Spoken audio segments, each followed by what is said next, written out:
विश्वास सिंह मेरी रिहाइश पर बेचैनी से मुंतजिर था। मैंने राजपूत से होने वाली गुफ्तगू तफसील से उसे बता दी। उसने पूछा अब क्या इरादा है। मैंने कहा परमा को अगवा करने को मेरे पास कल का दिन है और जहां तक मेरा ख्याल है अगर उनके दिल में मुझे कत्ल करने का मंसूबा पल रहा है तो कल विशाल गुप्ता के यहाँ मेरी गिरफ्तारी की तैयारी मुकम्मल होगी। ऐसा न हुआ तब भी कल ताक़ुब करके मेरा ठिकाना जरूर ढूंढेंगे ताकि जब मैं परमा को निशाना बना लूं तो उसके बाद मुझे कत्ल करने को उन्हें ज्यादा तगोदौ न करना पड़े। वो खुलूस दिल से बोला अगवा के बारे में कुछ सोचा भी है या मुझे ही कुछ करना पड़ेगा। मैंने कहा तुम्हारी शमूलियत तुम्हारा बेड़ा गर्क कर देगी। विघ्नेश शुक्ला अपने बाप से कम दर्जे कमीना नहीं है और इसी वजह से मैंने अपने ताल्लुक की आखिरी कड़ी यानी मोबाइल फोन नहर में फेंक दिया है। वो तपते हुए बोला ऐसी की तैसी शुक्ला खानदान की। मैं कता कलामी करते हुए बोला वो मैं कर लूंगा, तुम भरोसे के 2-3 आदमी ढूंढ कर दो जिनका ताल्लुक तुम्हारे गुरोह से न हो। उसने मुंह बनाया, बोला अब इतनी एहतियात भी जरूरी नहीं है। उसकी पीठ थपथपाते हुए मैं मुस्कुराया।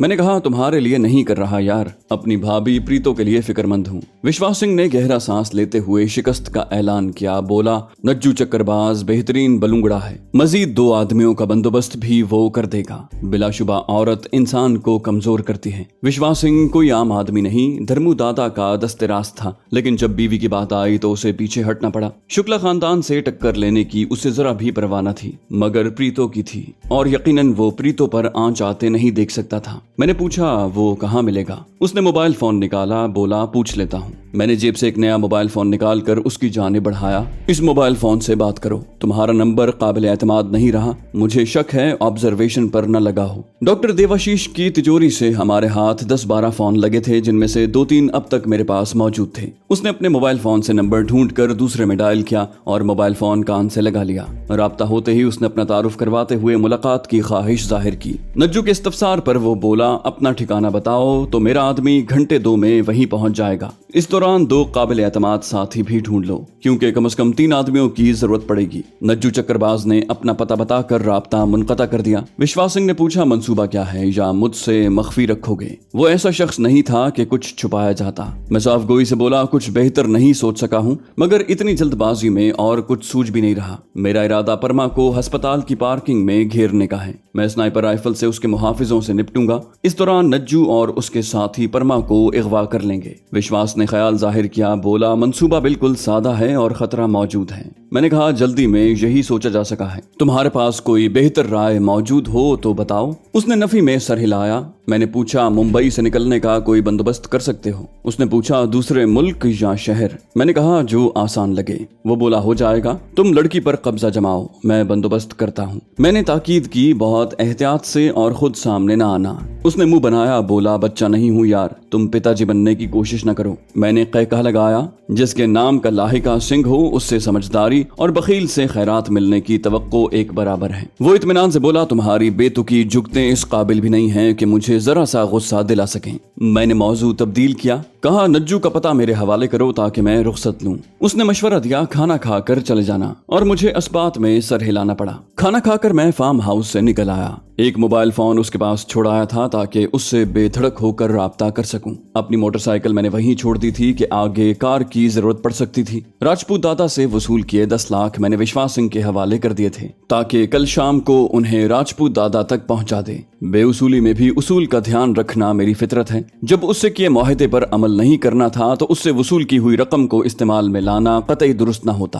अंधेरा छा गया था। नज्जू की रिहाइश तक पहुंचते हुए 2 घंटे लगे थे। अजीब इत्तेफाक था कि उसने रिहाइश को वही इलाका चुना था जहां कुछ अरसा पहले मैं लौरा के साथ रह चुका था। वो मुफलिसों की बस्ती थी। छोटे छोटे तंगो तारीक कमरे, हर तरफ फैली गलाजत और गंदगी, नंग धड़ंग बच्चे और बुनियादी जरूरतों से महरूम इलाका। गली में कार का रास्ता मौजूद था लेकिन गली में कार पार्क की जाती तो रास्ता बंद हो जाता, इसलिए कार मैंने गली की नुक्कड़ पर एक मुनासिब जगह पार्क की। थोड़ी सी तगोदौ के बाद मतलूबा खोली मिल गई थी। लोहे का सफेद दरवाजा जिस पर सुर्ख रंग से दिल बना हुआ था और दिल में पैवस्त तीर और नोक से टपकते कतरे किसी सस्ते आशिक के जज्बात की अक्कासी कर रहे थे। दस्तक के जवाब में कदमों की आवाज उभरी और फिर नज्जू की मोहतात आवाज आई, कौन? मैं इत्मीनान से बोला वही जिसने तुम्हें एक लड़की से पिटते देखा है। एकदम दरवाजा खुला। नज्जू का चेहरा नजर आया। बाजू फैलाते हुए वो रुनक्खे लहजे में बोला, बॉस, किस कठोर का नाम ले दिया। जब से बिछड़ी है साली मुसलसल ख्वाब में आ रही है। मौनिका करते हुए मैं हंसा।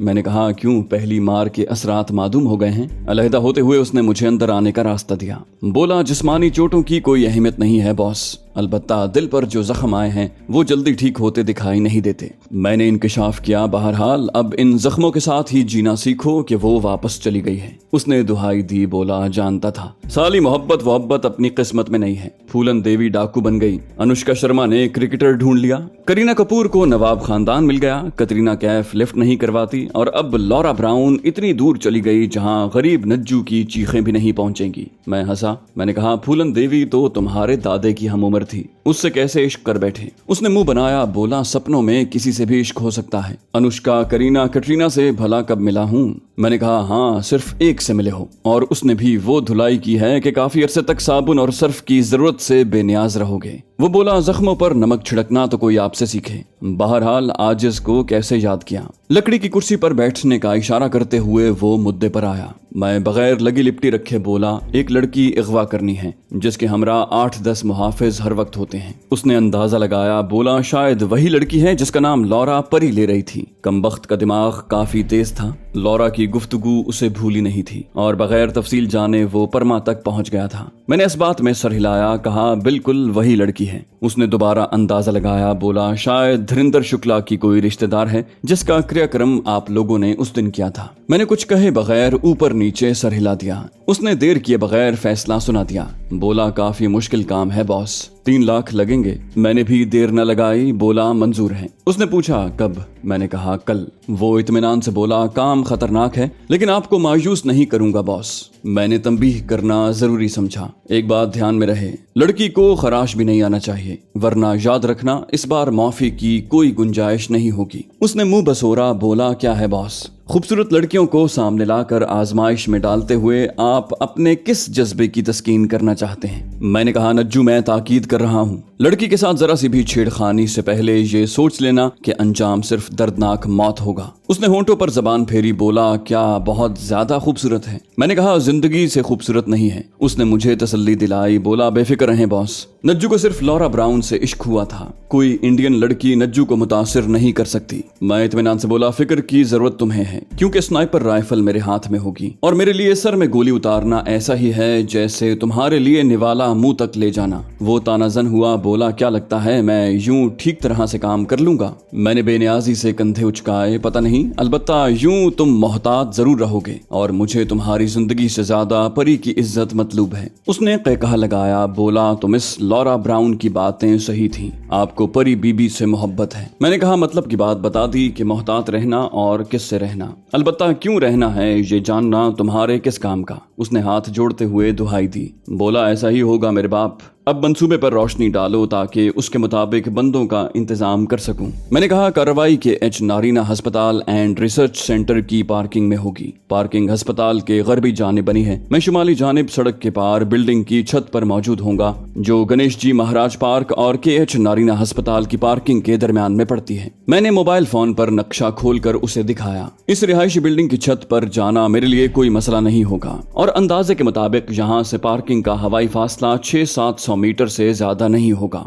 और इतने कम फासले से मेरे लिए बंदों का संभालना मुश्किल ना होगा। वो मुखिल हुआ। बोला, 600-700 कम फासला है। मैंने कहा, वजाहतों को रहने दो और जो कह रहा हूँ यकीन के साथ सुनते रहो। उसे झिड़कते हुए मैं मतलब की बात पर आया। परमा से पहले मुहाफिज बाहर निकलकर उसके लिए दरवाजा खोलता है। जैसे ही वो बाहर निकलेगी मैं उसके मुहाफिज को नाकारा कर दूंगा। बाकी मुहाफिजों में से जो जीप से उतरकर आगे आने की कोशिश करेंगे वो सलामत नहीं बचेंगे। जो ही फायरिंग शुरू हुई तुम परमा को यरगमाल बनाकर उसी की कार में बैठ जाना। ड्राइवर को बाहर निकाल कर तुम्हारा साथी ड्राइविंग सीट संभाल लेगा। उनकी जीपों को मैं ताकुब के काबिल नहीं छोड़ूंगा। तुम लोगों का तीसरा साथी अपनी कार लेकर रास्ते में खड़ा होना चाहिए। वहां परमा की कार को छोड़कर अपनी कार में बैठकर यहीं पहुंच जाना। परमा को पहली फुर्सत में बेहोश कर देना। बाकी उसके मुहाफिज परमा की वजह से तुम पर गोली चलाने से गुरेज करेंगे। कोई एतराज? मैंने बात खत्म करने का ऐलान किया। वो इत्मीनान से बोला, बिल्कुल है। बस ये बता दो मुझे जो धमकियां दी हैं उनमें कितनी हकीकत है। मैंने तस्दीक की, इसे धमकियां देना नहीं, बुरे अंजाम से बचाने की कोशिश करना कह सकते हैं। वो कराहते हुए बोला, मारे गए, और मोबाइल फोन पर किसी का नंबर डायल करके कान से लगा लिया। बोला, सलाम दुआ रहने दो और 20,000 कमाने हैं तो जिम्मी के साथ फौरन मेरे पास पहुंचो। लम्हा भर खामोश रहकर उसने दूसरे की बात सुनी और फिर वजाहत करता हुआ बोला, दोनों को 20-20 हजार मिलेंगे और अब पहुंचने की करो। अपना पता बताकर उसने राब्ता मुनक़ता कर दिया। मैंने तंज किया, मुझसे 3 लाख ले रहे हो और अपने साथियों को 20-20 हजार पर टरखा रहे हो। वो बेनियाजी से बोला, बॉस आपको काम से गरज होनी चाहिए। बुरा मनाए बगैर मैंने असबात में सर हिलाया, बिल्कुल जायज बात। जेब से बड़े नोटों की गड्डी निकालकर उसकी जाने फेंकी। बोला, ये 2 लाख हैं, 1 लाख काम के बाद, और काम अच्छा पाया तो साथ इनाम भी मिलेगा। उसने ढीठों के अंदाज में दांतों की नुमाइश की। बोला, शुक्रिया, मुझे तकाजे से बचा लिया। मैं बिस्तर संभालते हुए बोला, थोड़ी देर आराम करूंगा, बेहतर होगा अपने दोस्तों को बाहर ही वसूल करके किसी खोखे पर चाय वगैरह पिला दो। वो चापलूसी से बोला, कल तक तो नज्जू आपका मुलाजिम है बॉस, उसके बाद भी खादिम ही समझो। यकीनन 2 लाख की खती रकम पाकर उसने ताबेदारी तो दिखानी थी। उसके बाहर जाने के बाद मैं बिस्तर में हो गया। कल का दिन बहुत अहम था और मुझे बगैर तैयारी के मैदान में उतरना था। सुबह सवेरे उठकर मैंने नमाज पढ़ी और तैयार हो गया। नज्जू और उसके 2 साथी फर्श पर चटाई बिछाकर लेटे हुए थे। उन्हें जगाकर मैंने वक्त से KH नारीना अस्पताल एंड रिसर्च सेंटर की पार्किंग में पहुंचने का कहा। स्नाइपर हमेशा मंसूबा बनाकर और हदफ वगैरह की मुकम्मल रेकी करके मैदान में उतरते हैं, लेकिन ये ऐसा मिशन था कि ना तो मेरे पास तैयारी का वक्त था और ना मैं मिशन को मौखिर कर सकता था। अंसारी साहब की लाडली की जिंदगी खतरे में थी। जो शकीउल कल्ब मामू दौलत और जायदाद की खातिर अपनी भांजी को कत्ल करवा सकता था, उससे बईद न था कि परमा को हाथ से निकलता देखकर सारी कबाहतों को पसे पुश्त रख कर किसी एहतियात को खातिर में न लाता। इंसान की फितरत ऐसी है कि पहले खुद को बेगुनाह, बेकसूर और लोगों की नजर में साफ सुथरा बनने की लालच में कई किस्म की एहतियातें मद्देनजर रखता है। खुद को शक से बचाने को खती रकम भी खर्च करता है, लेकिन काम बनता हुआ नजर न आए या शिकार हाथ से निकलता देखे तो फिर अंजाम से बेपरवाह होकर अंधी खाई में छलांग लगा देता है। आखिरत की फिक्र और अल्लाह ताला का खौफ जब दिल में न हो तो इंसान को धन दौलत और जायदाद, हर खुशी, हर आसाइश और सुकून से बढ़कर लगते हैं। उनके सामने खून के रिश्ते भी अपनी पहचान खो बैठते हैं। अखलाकी अक़दार कोई हैसियत नहीं रखते।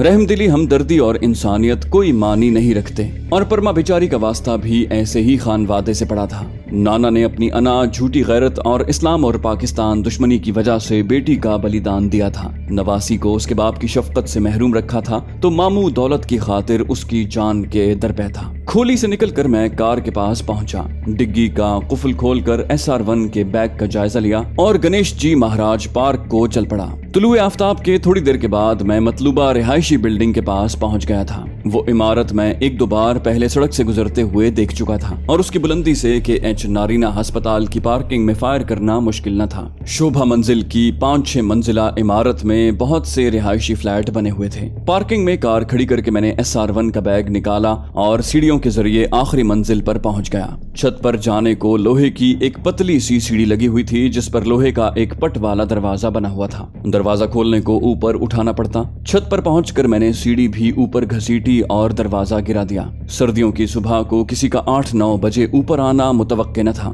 लेकिन एहतियात लाजमी थी। सीढ़ी की गैर मौजूदगी पर इतना वावेला न उठता, लेकिन कोई मेरे सर पर आ खड़ा होता तो यकीनन मसला खड़ा हो सकता था। छत पर चारों कोनों में सीमेंट की 4 बड़ी टैंकियां रखी हुई थी। मैं मतलूबा पार्किंग की शुमाली जानिब मौजूद था। गोया पार्किंग मेरे जुनूब की तरफ आ रही थी। दरमियान में ईस्टर्न एक्सप्रेस हाईवे रोड गुजर रहा था। लेजर रेंज फाइंडर से फासला नापने पर 710 मीटर बना। मैं इमारत की जुनूब मगरबी कोने वाली टैंकी की छत पर चढ़ गया था। जरूरी कार्रवाई करके मैंने एलिवेशन वगैरह लगाई, राइफल के पीछे लेटकर अपनी पोजीशन दुरुस्त की और फिर हदफ ही पर नजर जमाए रखी। लेटा होने की वजह से मैं लोगों की नजरों में आने से महफूज था। नज्जू का अपनी जगह पर पहुंच जाने का पैगाम मिल गया था। परमा की आमद में तकरीबन घंटा सवा घंटा बाकी था और स्नाइपर के लिए घंटों की कोई अहमियत नहीं होती। हम तो वो मखलूक हैं कि हदफ के लिए 1.5-2 दिन तक एक ही जगह पर छुप कर बैठ सकते हैं। यहाँ तो 1-2 घंटे की बात थी और बैठना नहीं, लेटना था। SR1 की टेलीस्कोप साइट के देखने की सलाहियत आम आंख की निस्बत 30 गुना ज्यादा थी।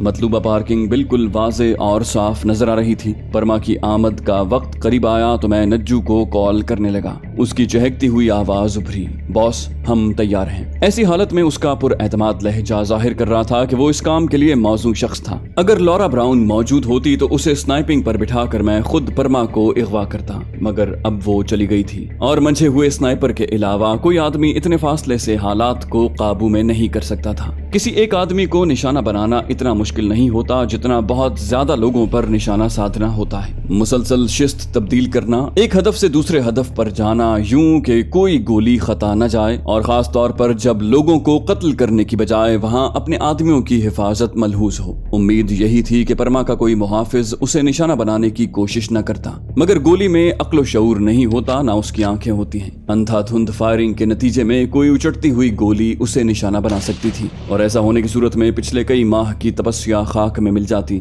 बिलाशुबा जिंदगी और मौत अल्लाह पाक के कब्ज़े कुदरत में है। हादसाती मौत का जिम्मेदार किसी इंसान को ठहराना ज्यादती और कम अक्ली के जुमरे में आता है, मगर जिसका प्यारा खो जाए उसे गुस्से की नक्कासी और जज्बात के इजहार को किसी हदफ की तलाश जरूर होती है। मैं अंसारी साहब की शिकवा करती आंखों की ताब लाने का मुतहम्मिल नहीं हो सकता था। मैंने नज्जू को मोहतात रहने की ताकीद करते हुए कहा, बस चंद लम्हों में वो पहुंच जाएगी, और एक बार फिर ताकीद कर रहा हूँ, उसकी जान बहुत कीमती है। मैं उसके किसी मुहाफिज को कत्ल नहीं करना चाहता, लेकिन परी की जान को खतरे में देखकर तुम बिल्कुल लिहाज न रखना। वो मजाही अंदाज में बोला, बॉस कुछ ज्यादा ही प्यारी है आपको। मैंने तकरार खत्म की, बोला, तुम्हें समझा नहीं सकता, इसलिए जो बकवास सोचना है खुली इजाजत है, बस परमा को कुछ नहीं होना चाहिए। वो बोला, बेफिक्र रहें बॉस, नज्जू जब पेशगी वसूल कर ले तो जान लड़ा देता है, चक्करबाजी सिर्फ चक्करबाजों के साथ करता है। इस दौरान मेरी नजरें ईस्टर्न एक्सप्रेस हाईवे रोड से मुंसलिक उस तवील रविश पर घूम रही थीं जो अस्पताल की बड़ी इमारत के पास जाकर दाएं तरफ मुड़ जाती थी। काली मर्सिडीज और उसके आगे पीछे 2 जीपों को देखते ही मेरा दिल बुरी तरह से धड़का। मैं सुर्रत से बोला, नज्जू वो पहुंच गए हैं। वो बोला, ठीक है बॉस, राब्ते में रहना।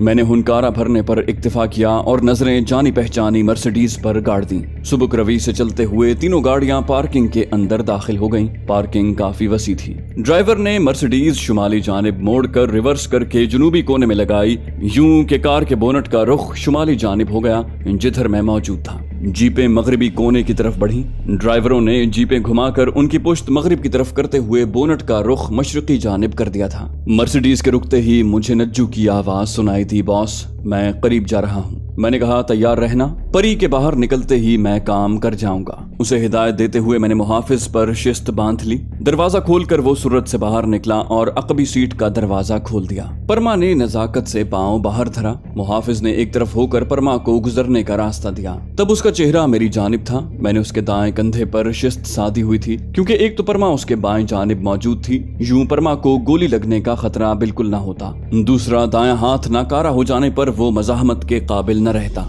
जैसे ही मुहाफिज की हरकत रुकी, मैंने लबलबी दबा दी। 700 मीटर के फासले पर SR1 की ताकतवर गोली ने उसे कुल्हों के बल गिरने पर मजबूर कर दिया था। परमा के होंठों से तेज चीख निकली। मैं फौरन मुहाफिज की जीप की तरफ मुतवज्जे हुआ। सबसे पहले 2 मुहाफिज जीप से उतरकर उस तरफ भागे, मगर दोनों 3-4 कदम से ज्यादा न ले सके और अपनी अपनी रान पर हाथ रखते हुए लंबे लेट गए। उनके पीछे एक और मुहाफिज ने भी फर्ज शनासी की कोशिश की। अगली गोली ने उसकी रान में शगाफ डाल दिया। गोली की एक खासियत ये भी होती है कि जिस जानिब से अंदर घुसती है वहां बिल्कुल छोटा सा सुराख होता है, मगर जब दूसरी जानिब निकलती है तो गोश्त फाड़ कर चौड़ा शिगाफ छोड़ती है और मजरूब उज़्व का काफी गोश्त साथ ले जाती है। तीसरे आदमी के गिरते ही बाकी मुहाफिजों ने गाड़ियों की पनाह ले ली। इस दौरान नज्जू और उसके साथी उनके करीब पहुंच गए थे। पार्किंग में मौजूद लोगों में अफरा तफरी मच गई थी और जिसका जिधर मुंह उठा भाग पड़ा था। परमा का ड्राइवर बाहर निकला। परमा मुहाफिज के पास ही शिशदर खड़ी थी। नज्जू ने एकदम परमा के बाजू पर गिरफ्त जमाई और चिल्लाया,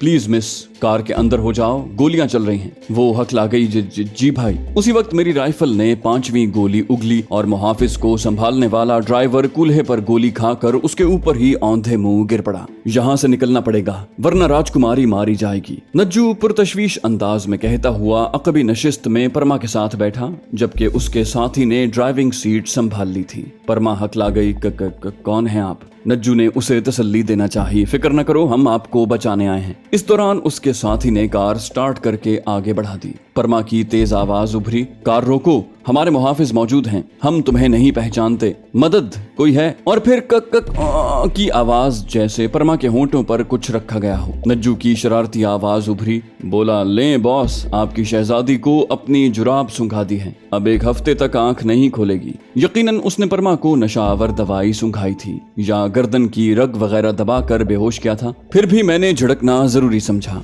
दुर फिटे मुंह तेरा, उसे कहते हुए मैंने शिस्त जीपों पर मरकूज कर दी। जीप ड्राइवरों ने कार का पीछा करने की कोशिश की थी। जीप का पहिया घूमते ही मैंने मुसलसल 2 बार लबलबी दबाई। टायर फटने के धमाके मुझे भी सुनाई दिए थे। एक मुहाफिज तेजी दिखाते हुए एक मोटरसाइकिल सवार के करीब हुआ जो वहां से भागने की तगोदौ में था। उसे नीचे गिराकर मुहाफिज ने मोटरसाइकिल छीनी और सवार हुआ, मगर आगे बढ़ने से पहले गोली उसके बाजू के आर पार हो गई थी। गोली खाकर वो नीचे गिर गया था। उसके बाद किसी भी मुहाफिज को तेजी दिखाने की हिम्मत नहीं हुई थी। उन बेवकूफों को इल्म नहीं था कि SS के निशाने पर थे। उनकी खुशकिस्मती थी कि मैंने उनके सरों में रोशनदान नहीं खोले थे। परमा की कार पार्किंग गेट से निकलकर तवील रविश पर दौड़ रही थी। मुहाफिजों ने आड़ में रहते हुए हवाई फायरिंग शुरू कर दी। इसके अलावा फर्ज शनासी का उन्हें कोई तरीका समझ नहीं आया था। मेरी गोलियों की आवाज उन्हें नहीं आ रही थी, सिर्फ नतीजा सामने आ रहा था और पार्किंग से बाहर लोगों को खतरे का एहसास नहीं था। लेकिन जो ही परमा के मुहाफिजों ने हवाई फायरिंग शुरू की,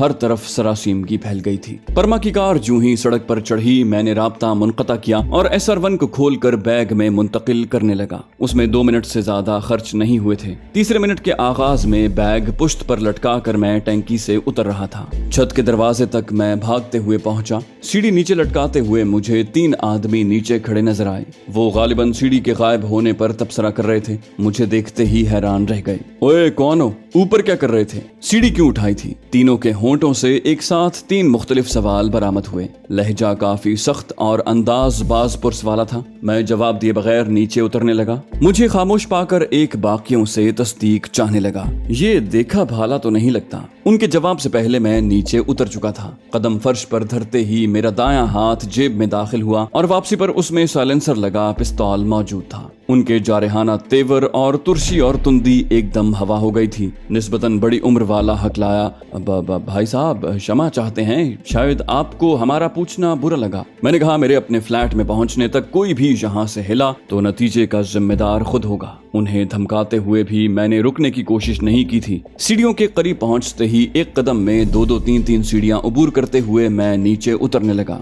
लोगों की आमदोरफ्त जारी थी। काफी लोगों ने मुझे हैरत से देखा, लेकिन मैंने तवज्जो दिए बगैर रफ्तार में कमी न आने दी। नीचे उतरकर मैं तेज कदमों से चल पड़ा। बैग को डिग्गी में मुकफ्फल करके मैंने ड्राइविंग सीट संभाली। थोड़ी देर के बाद मैं ट्रैफिक के हुजूम में शामिल हो चुका था।